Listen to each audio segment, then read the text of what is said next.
I'm going to demonstrate the method that I worked out for installing the blind nuts inside of a CarbonCore arm. I found that to be a little bit challenging, and if anything would lead to frustration, it would be these things popping out later. So what I worked out is, here's the nut holder, the blind nut holder that comes with the kit.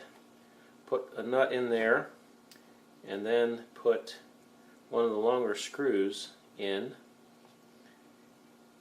just till it comes to the surface there. Put the other one in. Oop. Come on, get in there. And put the other long screw in. And you'll see the purpose for this in a moment. Now get one of these plates. I'm not sure what you call them, but I'm going to call it a plate. This is all temporary. This is just to get these blind nuts installed and snugged up while the epoxy cures. So I'm going to get that ready, sitting there. Okay, and now I'm going to mix up, well, I'm doing all this on my epoxy plates, which I would not normally do, but mix up a little dab of 5-minute epoxy.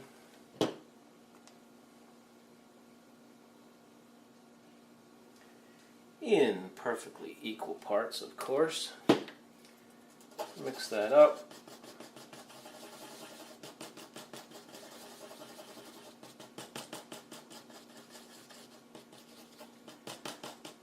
And I'm going to wipe off whatever's on the tip here, just in case the tip itself didn't get mixed very well. Now I'm going to take a little dab and spread it around the lip on these blind nuts. Don't get any on the center, don't get any on the threads or the bolt in the middle. And it's okay, let that fall back in there because that's ready to seat. And put some more around this one. Some more, some. Just a little bead. I don't believe it takes much. Okay, then I'm going to wipe off my trusty stir stick and let that seat in there. Okay, now we're ready. I've already done 2 of them on this arm. I'm going to do 2. Oops, no, sorry, we're not ready. Unscrew these. They were only there for the purpose of holding them up away from this arm while you put epoxy on. So now position them into the holes and try to get them in there kind of as snug as you can. Now pick up this part that you prepped those 2 screws and start those 2 screws. Come on. Get in there. Well, always have some extra screws handy. Why won't that start? See, now we're at the critical stage because my epoxy is going to be setting up soon. Come on. This is way harder when you're doing a video. Okay. Now we got her. Now just get those slightly snug.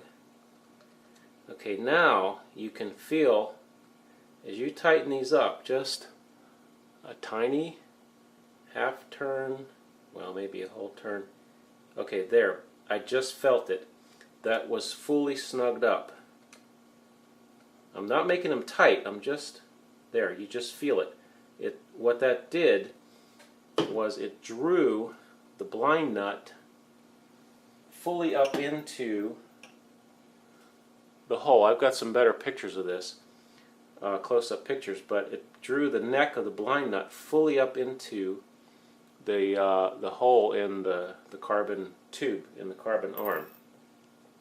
And then you can pull out the I don't know, positioning device, I don't know what you call this, and then get some handy dandy denatured alcohol, because there's going to be a little bit of epoxy left on this tool, the blind nut tool. And if there's any in there, you need to just carve it out with a knife or whatever to make sure that when you put the next set of nuts in there, they don't stick, because you want these sitting in there freely.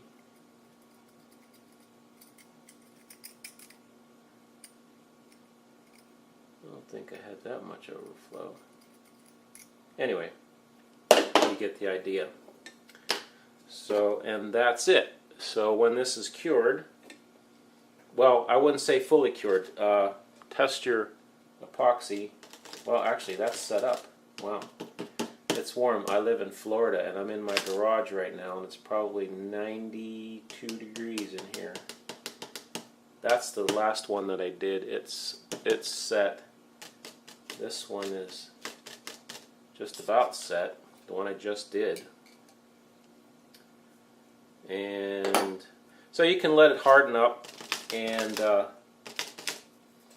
what you want to do is pull these screws out before it like cures to rock hard, because just in case you have a little bit of spillover, you can then use your X-Acto knife, and I had a little tiny bit of spillover on this one, and you can feel it. It'll be a little bit gummy because it's not fully cured yet. If you have any spillover on the threads, and just carve it out of there. I mean, with this method, I've had like very tiny little bits, not even worth cleaning up. Well, that's pretty tacky. I mean, I don't think these are going to let loose. So pull the screws back out.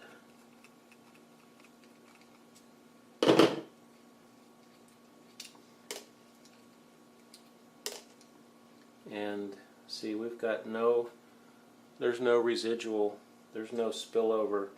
And the blind nuts, I did a few dry run tests here without epoxy. And if you just try to press them in yourself manually, they do not get, there's no way they get sucked up into those holes. So by using this method, what I mean is the blind nuts, the neck of the blind nut does not get pressed into that hole. I mean, it's a nice, actual, solid press fit. There's no way that that'll happen by just pushing on them with this tool. So by adding this plate and putting the two screws in and snug them down, you'll feel it. You'll feel when they just suck up in there and get tight. And that's it. Leave it alone, and looks really good to me.